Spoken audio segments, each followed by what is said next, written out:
भगवते वासुदेवाय। नारायणं नमस्कृत्यं नरं चैव नरोत्तमं देवी सरस्वती व्यासं ततो जयमुदीरयेत्। मूकं करोति वाचालं पङ्गुं लङ्घयते गिरिं यत्कृपातमहं वन्दे परमानन्द माधव। भागवत महापुराण तृतीय स्कंद त्रयोत्रिंश अध्याय। मैत्रेय उवाच बोलन्ति मैत्रेय ब्राह्मण विदुर सावधाने शृण। कर्दर्मपत्नी देवहूति स्वभावे मनुरदुहिति। कपिल वचन शुणिले महपटल प्रतेजिले। तत्त्वव्यवसाय संख्या ज्ञान कहिले जेणु भगवान। ताहांकु कले प्रणपित ताहांकु कले प्रणिपात। विनय जोड़ी बेणी हस्त चाहिण कपिल बदन। आनंदे करन्ति स्तवन। देवहूति उवाच तु नाथ लीला अवसाने कालकु निवेशि नयने। शयने सलील भितरे संपर्क विराट शरीरे। भूत इंद्रिय मनमय चाहिरे गुणंक प्रवाह। अशेष कारण करण तो कळे बर नारायण। जठर पद्मरु जाहार जात होइला वेदवर। तो रूप देखिबा निमन्ते से अज विचारिला चिते। अनेक व्यापार से कला केबे हे देखि न पारिला। केवल ध्याने से देखिला ए विश्व सृष्टि तहु कला। तू प्रभु बहु रूप धरी निज शक्ति रे माया करी। कलु ए विश्व सरजन स्वभावे तुझे कर्म भिन्न। सत्य संकल्प तुम्हे हरि जीवंक भोग अनुसरी। सृष्ट्यादि करिछ विधान ए तुम्भ मायार भियाण। अनंत शक्ति ए तुम्भर तो माया के करु गोचर। प्रलय काले तुम्हे हरि ए विश्व उदरे संहरी। शयन बट पत्रे तोरो बाल मुकुंद रूपधर। चरण अंगुली बदने भरी शयन शिशु जेन्हे। ए विश्व जाहार उदरे मुतांकु केमन्ते जठरे। धैली बुझी न पारई केवल तो माया गोसाई। तू दुष्ट निबारिबा पाई साधु रक्षणे तोर देही। एणु तुम्भर कळे बर अन्यथा कि कार्य तोहर। तुम्भे कलादि रूप धरी धर्म स्थापिल दुष्ट मारी। ए तत्व ज्ञान देवा पाई ए रूप धइल गोसाई। एणु पुतार्थ मते कल पुत्र स्वरूपे प्रकाशिल। नाम करीण श्रवण अथवा करी संकीर्तन। जापादे करी नमस्कार स्मरण करी नाम जार। चंडाल साम योग्य होए जाति विचार भ्रांति नहे। जे प्राणी नयने देखिला से किबा कृतार्थ नहिला। एणु मु सुगति लभिली नयने तो रूप देखिली। ମୋ ଭାଗ୍ୟକେ କରୁ ପ୍ରମାଣ, ମତେ ଗୋଚର କାହିଁ ପୁଣ। ଚଣ୍ଡାଳ ଏଣୁ ଶ୍ରେଷ୍ଠ ହେଲା, ଜୁହାରେ ତୋ ନାମ ଧଇଲା। ଯେଣୁ ତୋ ନାମ ଉଚ୍ଚାରିଲା, ସକଳ ତପ ସେହୁ କଲା।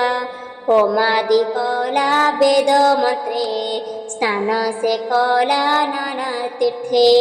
ଅପରେ ନାହିଁ ସଦାଚାର, ତୋ ନାମ ଜିହ୍ୱାରେ ଯାହାର।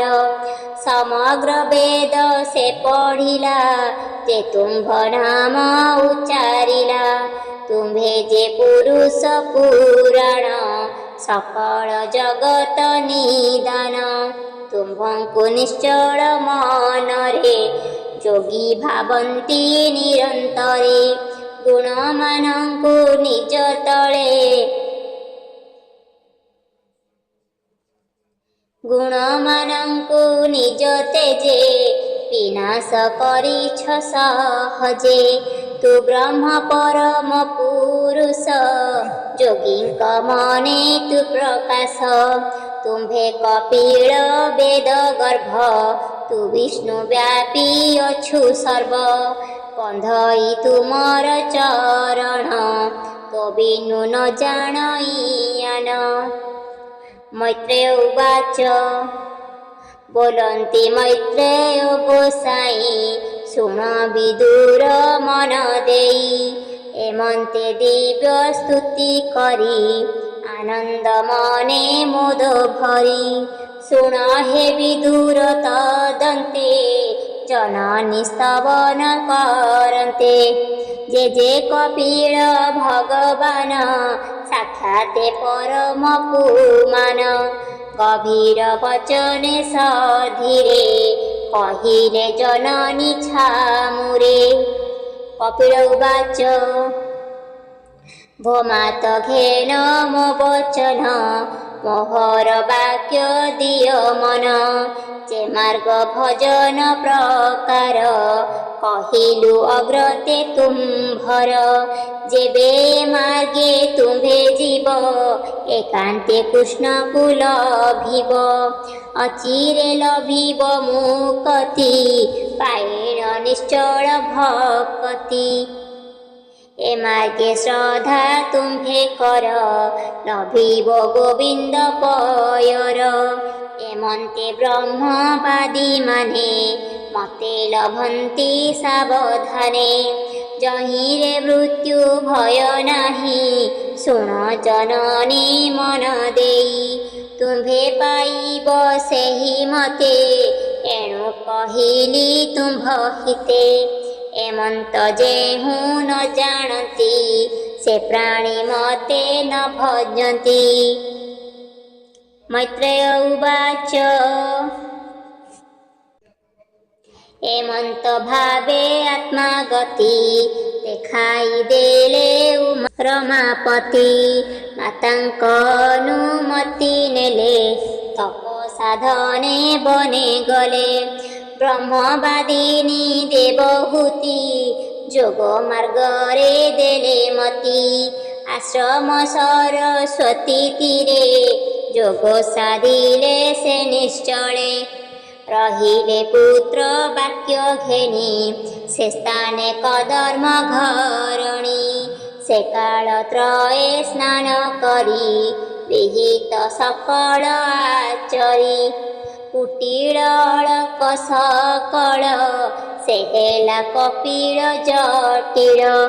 କୃଷିତ ଲାବଣ୍ୟ ଶରୀର, ପିନ୍ଧନ୍ତି ବକଳ ଅମ୍ବର। ଏମନ୍ତେ ତପସ୍ୱନୀ ବେଶେ, ସେ ଦେବହୂତି ରହତୋ ସେ। ରେଚକ କୁମ୍ଭଙ୍କ ପୁରକେ, ଉଗ୍ର ତପସ୍ୟା ଅତିରେକେ। ଗୃହ ସମ୍ପଦ ଦୂର କରି, ତପସ୍ୱୀ ବେଶେ ବନଚାରୀ। ଅଧର୍ମ ଅଚଳ ବିଭୂତି, ଚିତ୍ତୁ ତ୍ୟାଗିଲା ଦେବହୂତି। ତା ଛାଡ଼ି ଚିତ ବୈରାଗେ, ଭଜନ ମାର୍ଗେ ଅନୁରାଗେ। ପୂର୍ବେ କଦର୍ମ ପ୍ରଜାପତି, ସମ୍ପାଦିଥିଲେ ଯେ ସମ୍ପତ୍ତି ଗୃହସ୍ଥ ଧର୍ମ କରିଥିଲେ ଉପମା ନାହିଁ ଭୂମଣ୍ଡଳେ ସୁଦିବ୍ୟ ବିମାନେ ବିହରି ଉପମା ନାହିଁ ତିନି ପୁରୀ ଚହିଁ କଳ୍ପିତ ବସ୍ତୁ ଯେତେ ଅଶେଷ ରତ୍ନେ ସୁନିର୍ମିତେ ମନ୍ଦିରେ ସ୍ଫଟିକର କାନ୍ଥ ଭୂମି ରଚିତ ମରକତ ରତ୍ନେ ଜଳନ୍ତି ଦୀପ ପ୍ରାୟେ ଶୋଭନେ ଯୋଗୀ ମନ ମୋହେ ଲଳନା କୁଳ ଶିରୋମଣି ସେ ଦିବ୍ୟପୁରେ ନିବାସିନୀ ଭୁବନ ବେଢ଼ି ଉପବନ ତହିଁ କୁସୁମ ଦ୍ରୁମମାନ ସକଳ ଋତୁ ପୁଷ୍ପ ଫଳ ମଣି ନିର୍ମିତ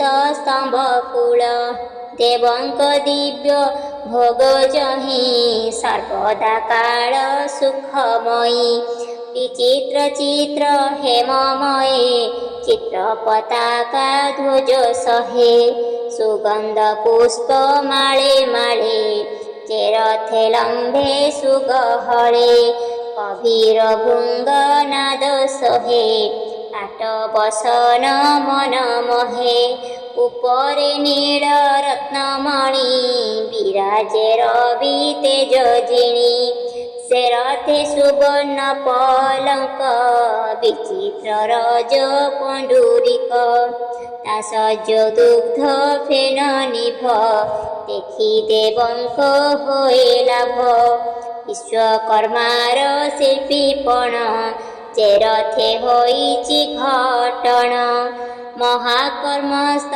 ସ୍ଥଳୀ ଯହିଁ ବିଦୁର୍ମ ବେଦୀ ବିରାଜଇ ଯେ ଦ୍ୱାରେ ବିକ୍ରମ ଦେହଳି ହୀରା କବାଟ ଯହିଁ କଳି ବାମ ଦକ୍ଷିଣେ ପୂର୍ଣ୍ଣ କୁମ୍ଭ ବିରାଜେ ଇନ୍ଦ୍ର ନୀଳ ସ୍ତମ୍ଭ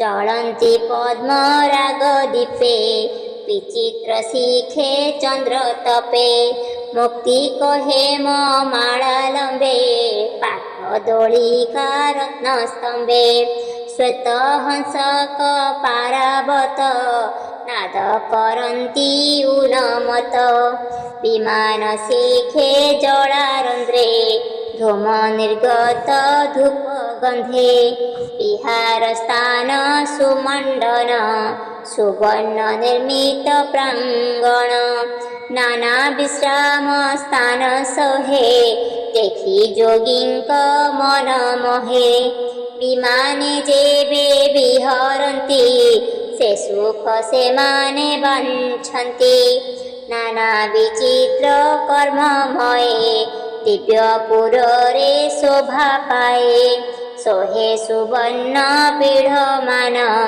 सरस सुख उपाधान भुवन बेढ़ीण उद्यान जहीं अमर द्रुममान फल पुष्परे परिपूर्ण तहीं लंबित लतामान विहंग मिथुने क्रीडन्ति मत मधुपे गुंजरन्ति विभूत अनुचर माने विहरुथान्ति उपवने से देवहूति जस कीर्ति सुस्वरे गीत से गावन्ति दिव्य विचित्र बापीमान कमल गंधे सुवासन अधर्म ताहि विहरन्ति संगे सुंदरी देवहूति एमंतरम्य सुखस्थान बाछन्ति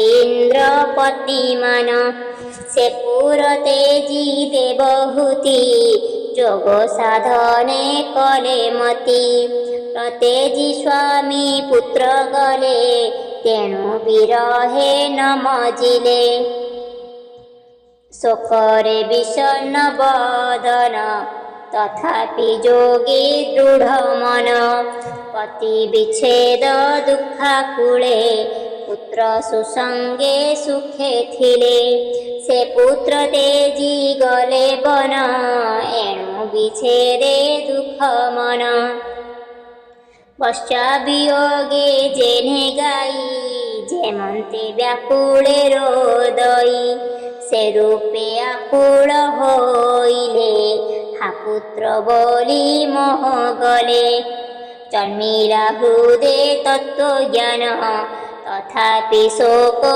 ବିଦ୍ୟମାନ ପୁତ୍ରର ଗୁଣ ଅନୁକ୍ଷଣେ ସ୍ମରଣ କରନ୍ତି ରୋଦନେ ଦୁଃଖେ ତୃଷିତ ତସାନନ ଯେ ଦେହ ହୁତି ପ୍ରତିଦିନ ଧ୍ୟାନେ ନିରୋପି କପିଳଙ୍କୁ ସନ୍ତତି ଡାକନ୍ତି ତାହାଙ୍କୁ ସ୍ନେହ ଛାଡ଼ିଲା ଧାନାଗାର ଚିତ୍ତ ରହିଲା ପୁତ୍ର ଠାରେ ମନକୁ କ୍ରମେ ସ୍ଥିର କଲେ ନିଶ୍ଚଳେ ସୁଦୃଢ଼େ ବସିଲେ ଯେ ଜ୍ଞାନ ପୁତ୍ର କହିଥିଲେ ସେ ରୂପେ ନିତ୍ୟ ଧ୍ୟାନ କଲେ ବିଶୁଦ୍ଧ ହୋଇଅଛି ମନ ତେଣୁ ନିଶ୍ଚଳ ରୂପେ ଧ୍ୟାନ ଭକ୍ତି ଯୋଗରେ ଦୃଢ଼ ହେଲେ ଶାସ୍ତ୍ର ବିଧିରେ ଆରାଧିଲେ ବୈରାଗ୍ୟ ଭାବେ ତତ୍ତ୍ୱଜ୍ଞାନ ତେଣୁ ଭାବନ୍ତି ଭଗବାନ ଆତ୍ମାକୁ ମାନସେ ଦେଖିଲେ ତା ବିନୁ ଆନନ ଭାବିଲେ ଯେ ଆତ୍ମା ହୋଏ ବିଶ୍ୱମୁଖ ବିନାଶୀ ମାୟା ଗୁଣ ଦୁଃଖ ଏ ଜୀବ ଆଶ୍ରୟ ଯେ ବ୍ରହ୍ମ ତହିଁ ରଖିଲେ ମତି ଧ୍ୟାନ ତାହାଙ୍କ ଗଲା ଜୀବ ଭାବ ହୋଇଲା ଆତ୍ମ ତତ୍ତ୍ୱ ଲାଭ ସଂସାର କ୍ଲେଶ ନିବର୍ତ୍ତିଲା ତାହା ଗୁଣ ଭ୍ରମ ଦୂରେ ଗଲା ଆପଣା ଦେହ ପାଶୋରିଲେ ସେ ବ୍ରହ୍ମ ସ୍ୱରୂପେ ରହିଲେ ଯେ ସନେ ସ୍ୱପ୍ନ ଦେଖୁଥାଇ ନିଦ୍ରା ପ୍ରବୋଧେ ନଦୀ ସଇ ସେ ରୂପେ ଦେହ ପାଶୋରିଲେ କେବଳ ବ୍ରହ୍ମଙ୍କୁ ଲଭିଲେ ସେ ଦେବହୂତି ଦେବ କ୍ଲେଶେ ଶରୀର ମଳିନ ପ୍ରକାଶେ ଅମର ଯୁବତୀ ସକଳେ ଯେ ଅଙ୍ଗ ଶର୍ମାର୍ଜୁନ ଥିଲେ ସେ ଦେହ ମଳିନ ଦିଶିଲା ତହିଁ ତା ଆଦର ନହିଲା ଯେଣୁ ତା ମନୁ ତାପ ଗଲା ଏଣୁ ସେ ଅକୃଶ ହୋଇଲା ସଧୁମ ପାବ କର ପ୍ରାୟ ତେବେ ହେ ଅଙ୍ଗ ଶୋଭା ପାଏ ମନ ନିବେଶୀ କୃଷ୍ଣ ଭାବେ ବସି ରହିଲେ ଶାନ୍ତି ଲାଭେ ଦେହ ହୋଇଲା ଯୋগে ଲୟ ଆବର କାହିଁ ଲଜ୍ଜା ଭୟ ସୁକେଶ ବନ୍ଧନ ଫିଟିଲା ଅଙ୍ଗେ ବସନ ନ ରହିଲା କାରବଧ କର୍ମ ଭୋଗ ଯାଏ ଏ ଦେହ ବନ୍ଧ ମାତ୍ର ଥାଏ ଏଣୁ ସେ ଦେହ ମାତ୍ର ଅଛି ତା ପାଇଁ ନ ସ୍ମରଇ କିଛି ଶୁଣ ହେ ବିଦୁର ତଦନ୍ତେ ସେ ଦେବୀ ଯୋଗରେ ରହନ୍ତେ ଲଭିଲେ ସେ ବ୍ରହ୍ମ ନିର୍ବାଣ ଯେ ସନେ ଜଳେ ଜଳଲୀନ ଶୁଣ ବିଦୁର ଯେଉଁ ସ୍ଥଳେ ସେ ଦେବୀ ସୁସିଧି ଲଭିଲେ ସେ ସ୍ଥଳ ପୁଣ୍ୟ କ୍ଷେତ୍ର ହେଲା ଭୁବନେ ବିଦିତ ହୋଇଲା ତା ନାମ ସିଦ୍ଧ ପଦ କହି ସିଧେ ସୁସିଦ୍ଧ ଯହିଁ ହୋଇ ସେ ଦେବହୂତି କଳେବର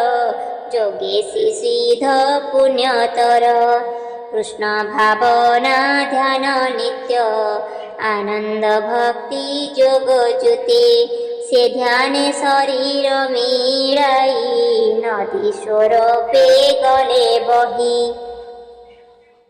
ନଦୀଙ୍କ ଶ୍ରେଷ୍ଠ ସେ ହୋଇଲା ସୁପୁଣ୍ୟ ତୀର୍ଥ ବୋଲାଇଲା ଯାହାଙ୍କୁ ସେ ବି ସିଦ୍ଧ ମାନେ ସିଦ୍ଧି ଲଭନ୍ତି ସେହୁ ସ୍ଥାନେ ନାମତା ସିଦ୍ଧିକା ହୋଇଲା, ସ୍ପରଶେ ପାପ ବିନାଶିଲା। ସେ ଯେ କପିଳ ମହାଯୋଗୀ, ବିଷୟ ହୋଇ ବୈରାଗୀ। ମାତାଙ୍କ ସ୍ନେହ ତ୍ୟାଗି ଗଲେ, ଐଶାନ୍ୟ ଦିଗେ ପ୍ରବେଶିଲେ। ସମୁଦ୍ର ତୀରେ ଘୋର ବନେ, ବସେ ନିର୍ମଳ ଯୋଗ ଧ୍ୟାନେ। ସମୁଦ୍ର ତାହାଙ୍କୁ ଦେଖିଲେ, ଆନନ୍ଦ ମନେ ପୂଜା କଲେ। ସେ ତାଙ୍କୁ ଦେଲେ ଦିବ୍ୟ ସ୍ଥାନ, ତହିଁ ରହିଲେ ଭଗବାନ। ଯହିଁ ସକଳ ସୁରଗଣ, ସେବନ୍ତି ଯେ ଝି ନିଜ ଗଣ। ସେ ଯେ କପିଳ ମହାଯୋଗୀ, ସିଦ୍ଧ ଚାରଣ ମୁନି ଜନେ। ଗନ୍ଧର୍ବ ଅପ୍ସରା ଗଣେ, ସ୍ତୁତି କରନ୍ତି କପିଳଙ୍କୁ। ସଭୟେ ନିତ୍ୟ ସେବିତାଙ୍କୁ, ଯୋଗେ ରହିଲେ ମହାମୁନି। ସଂଖ୍ୟାଚାର୍ଯ୍ୟ ମାନ ଘେନି, ତ୍ରିଲୋକ ଜନ ଶାନ୍ତି ପାଇଁ। ଯୋଗେ ରହିଲେ ଯୋଗ ସାଇଁ, ରହିଲେ ବ୍ରହ୍ମ କଳ୍ପ ଯାଏ। ଲୋକ ଶିକ୍ଷାରେ ଦେବରାଏ, ବିଦୁର ପଚାରିଲୁ ଯାହା। ସମ୍ପାଦି କହିଲି ମୁଁ ତାହା, କପିଳ ଦେବ ହୁନ୍ତିଙ୍କର। ପବିତ୍ର ସୁଜ୍ଞାନ ବିଚାର, ଏହା ଯେ ଶ୍ରବଣ କରନ୍ତି। କିୟ ବା ବଦନେ ଗୁଣନ୍ତି, ଆନନ୍ଦେ ସଭା ମଧ୍ୟେ କହେ। ଅଶେଷ ଜନ୍ମ ପାପ ଦେହେ, ସେ ସର୍ବେ ଗୋବିନ୍ଦ ଚରଣେ। ଭକ୍ତି ଲଭନ୍ତି ଅନୁକ୍ଷଣେ, ଅନ୍ତେ ଲଭନ୍ତି ହରିସ୍ଥାନ। କେ କରିପାରେ ତାହାନ। ତୃତୀୟ ସ୍କନ୍ଧେ ଭାଗବତ, କପିଳ ଜ୍ଞାନ ଉପଗତ। 33 ସମାପତ, ମୈତ୍ରେୟ ବିଦୁର ଚରିତ। ଶ୍ରୀକୃଷ୍ଣ ମୁଖରୁ ସମ୍ଭୂତ, ଭାବେ ହୋଇଲା ଭାଗବତ। ଏ ଭାବେ ରସ ସାଧୁଜନ, ତୁମ୍ଭ ଚରଣେ ମୋର ଧ୍ୟାନ। କହଇ ଜଗନ୍ନାଥ ଦାସ, ତ୍ରାହି କରିବେ ପୀତବାସ।